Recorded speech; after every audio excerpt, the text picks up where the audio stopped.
Om Sri Sai Ram.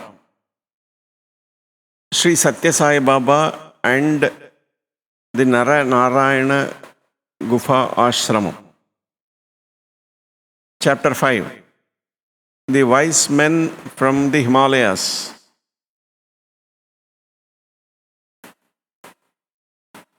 In the previous chapters, we have read that Bhagavan had given a group of 11 devotees the divine footpath, and how these devotees founded the Gufa Ashram on Mount Naranarayana, 40 kilometers northwest of the shrine of Badrinath.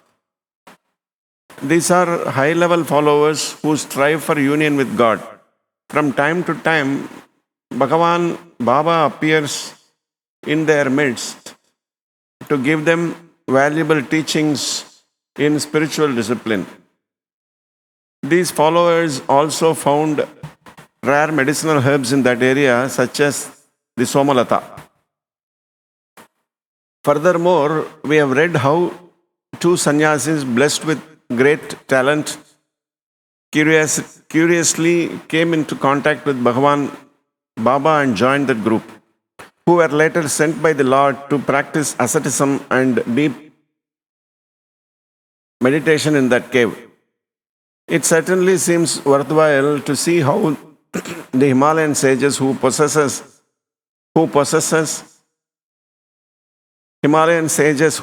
great spiritual powers think about Bhagavan. Although life in the Gufa Ashram is marked by strict discipline, it is from time to time also enriched with the visit of great sages who have lived in the bosom of the Himalayas for more than 500 or even 1,000 years. This is what they have to say about Bhagavan Sri Satya Sai Baba. 1.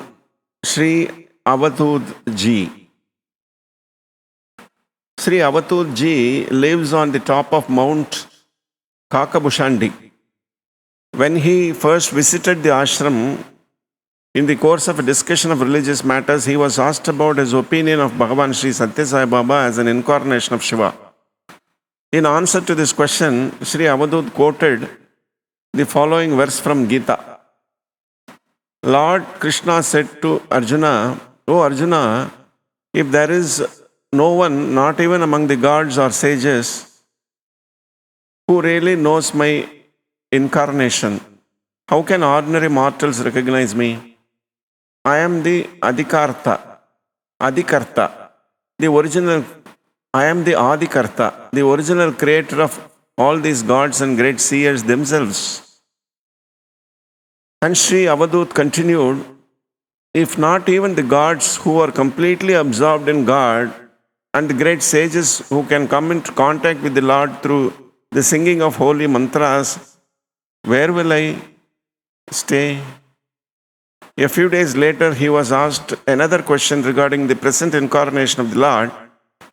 This time the answer was different. He said, those who are allowed to see God Himself, enjoy His favors and get their daily food from the miracle pot He has given, can be very happy. The avatar does not even grant us His nearness, and thus we are deprived of His favors and blessings. This shows that Sri Avadhut not only assumed that Sri Satya Sai Baba was an incarnation of God, but also that he made attempts to get close to Him. That he was unsuccessful in this regard is another matter. 2.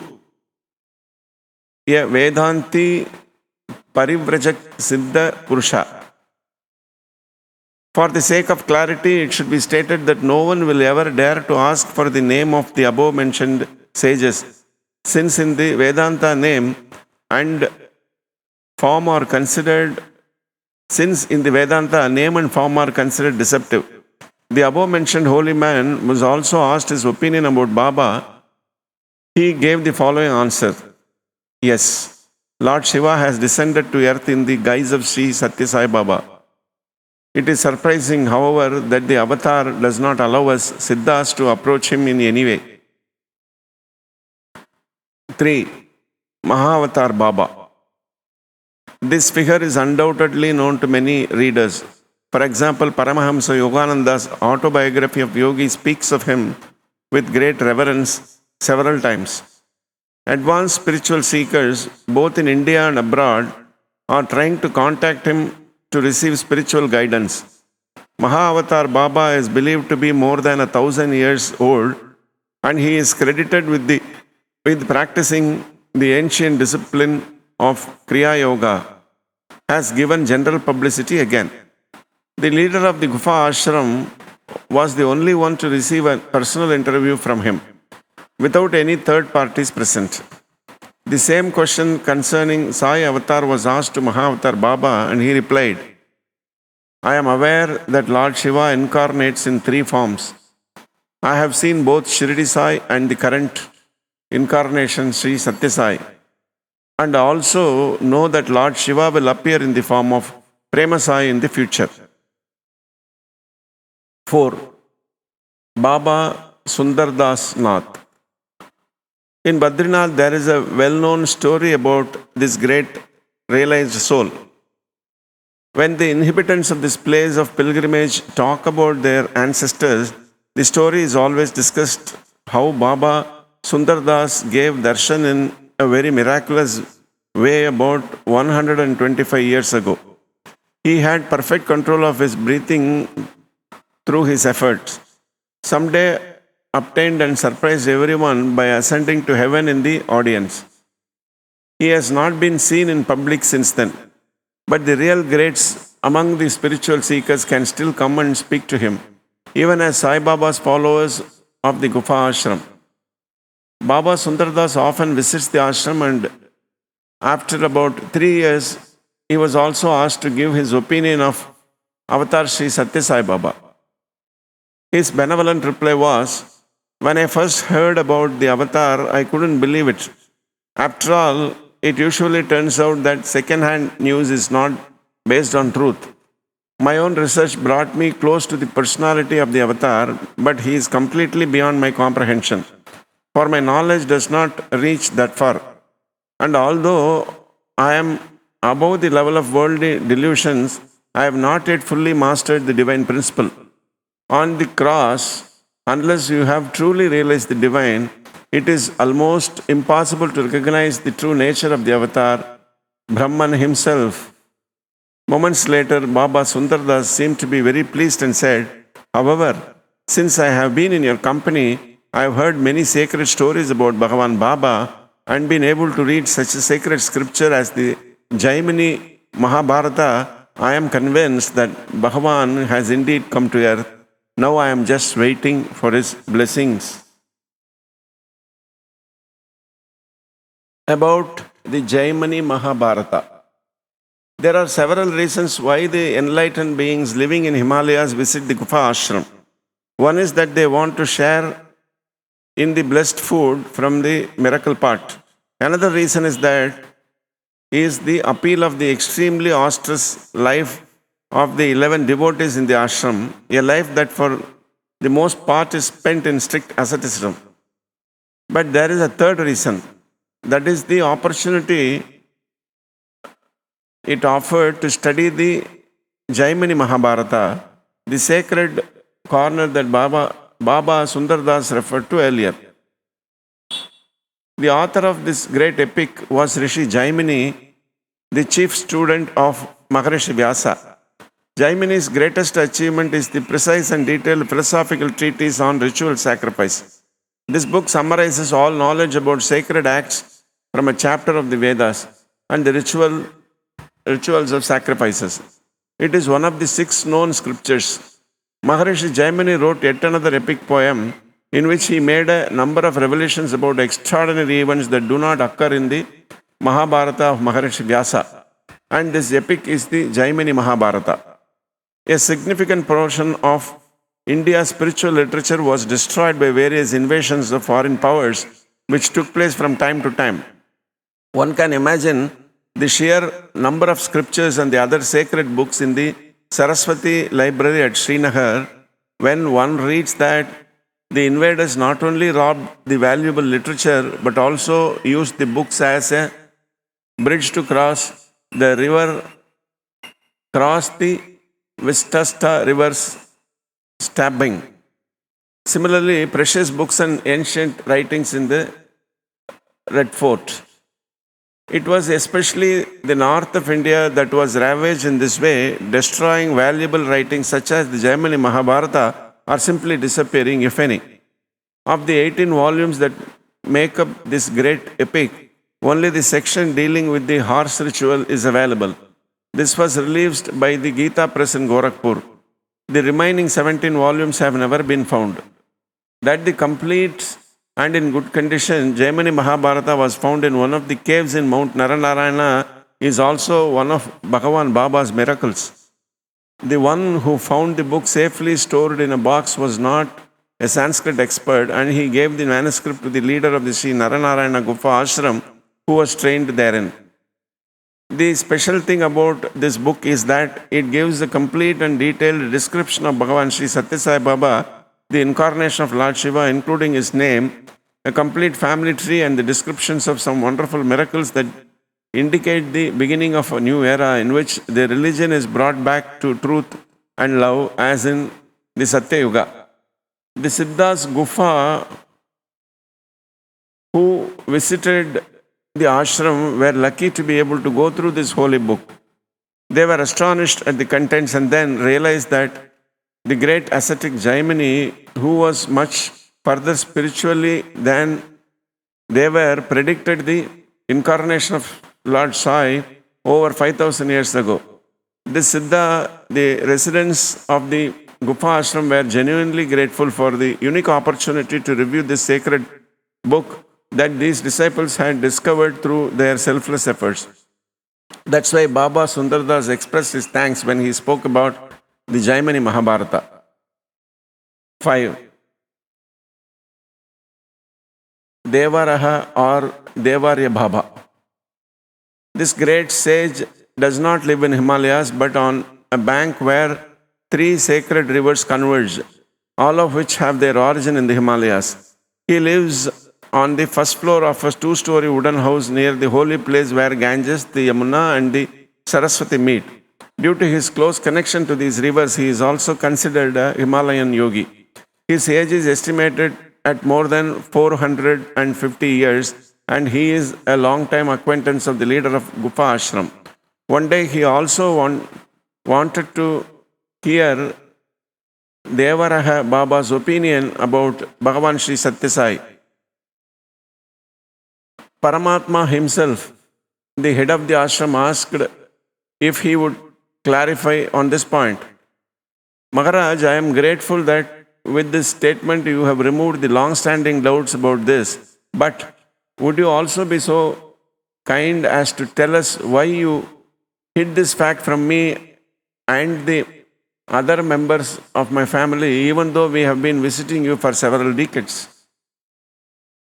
Devaraha Baba, as always modestly himself, replied earnestly, it's not right to say such things unless specifically asked for. It must first become clear whether the person in question is genuinely seeking the truth. But there is also another reason. The Lord himself has the Siddha. Lord himself has strictly forbidden the Siddhas to speak about this. Therefore, we cannot even discuss it among ourselves. This mystery about the incarnation of Lord Bhagavan Baba can only and briefly be touched upon in the company of advanced seekers of truth who have real interest in these things. Then Devarya Baba was silent for several minutes. Then he said quietly, the time is not far. However, when seers, sages, and saints from all over the country will gather in Puttaparthi to receive the blessings of the Lord. 6. The Venerable Maharishi Bhrigu Baba. Maharishi Bhrigu is known all over the world for his accurate predictions. Endowed with a divine intuitive intelligence, he made countless predictions that we can read in the book of Bhrigu. Almost all predictions have stood the test of time, and what greater compliment can Bhrigu Maharaj be given than what the Almighty, Omnipresent, Omniscient Lord Krishna has said about him in the Gita. Indeed, in the verses in which he sets forth ubiquity, he sets forth his ubiquity. Krishna says, that is, among the greatest enlightened seers, I am Brihu.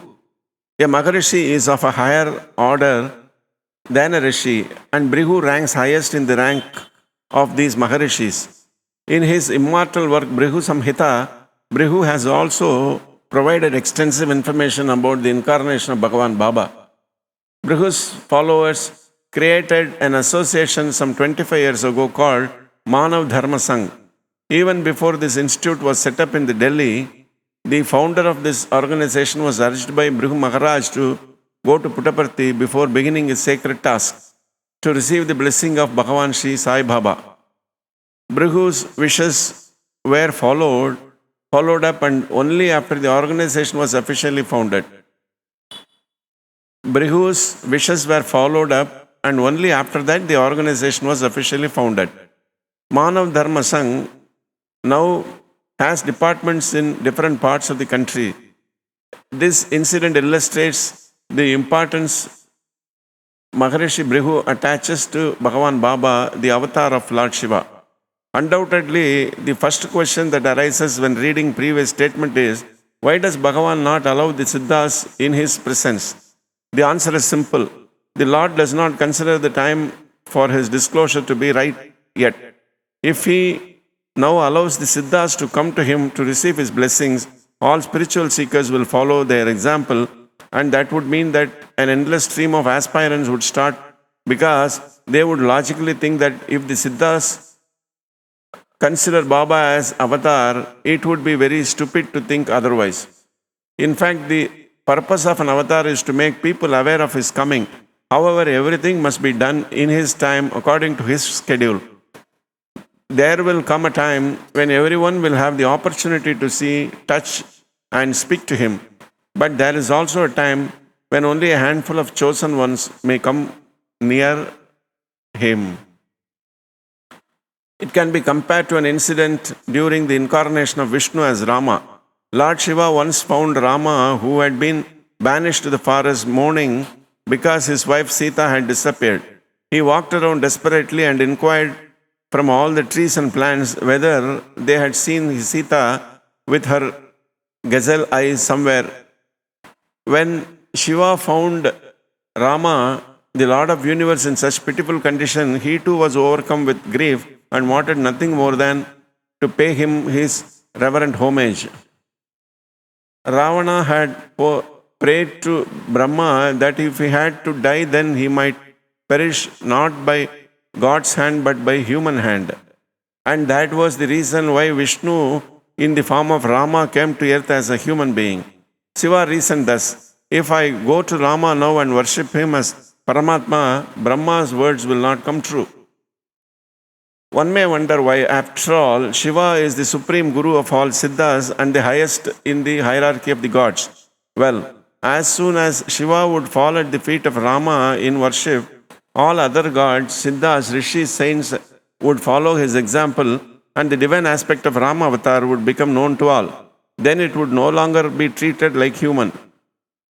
To respect the favor of Brahma, Rama would not be able to kill Ravana, because on the battlefield of Lanka, Ravana could then triumphantly say, O Lord of Lords, lay down your bow and arrows for Brahma.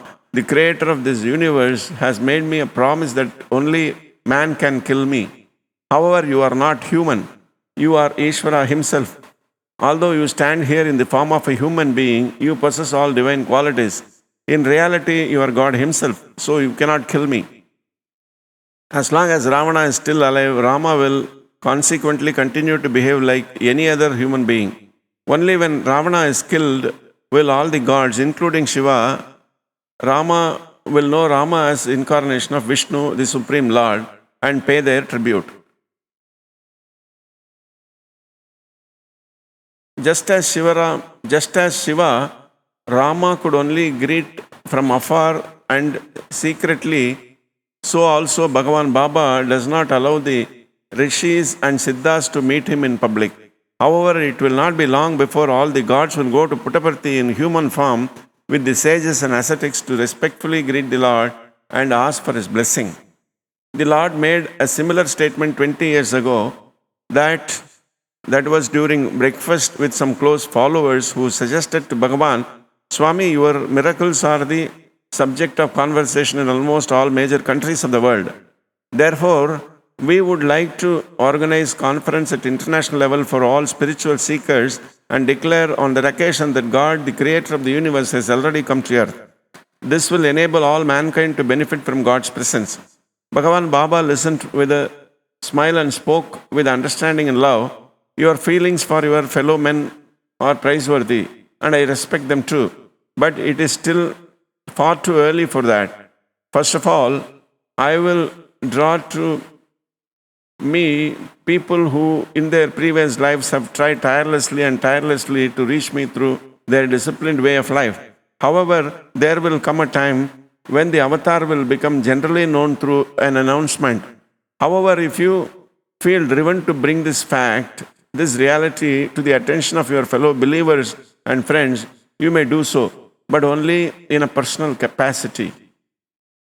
So there is an important reason for the fact that Bhagavan Baba does not allow the sages and siddhas to meet him, and thus it is easier to understand why Swami generally does not allow anyone to write about him in a manner that Swami's to a general declaration.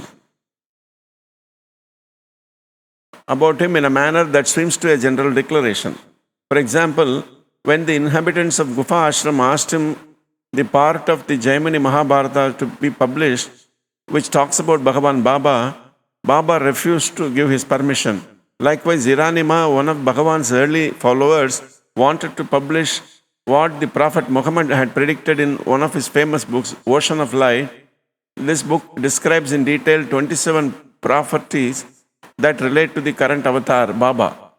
Baba, however, did not permit publication. Acharya Ganjur Narayana from Bangalore also owns a rare manuscript entitled SAI Charitamritam, which was written 5,000 years ago by Sukhamuni and which contains a detailed description of the incarnation of Lord Sai in the Kali era. Some Sai supporters approached Bhagavan to obtain the permission to publish the important document, but this request was not granted.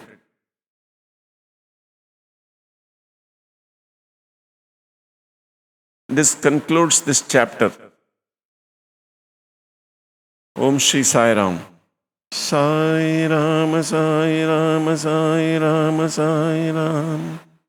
Sai Ram, Sai Ram, Sai Ram, Sai Ram. Sai Ram, Sai Ram, Sai Ram.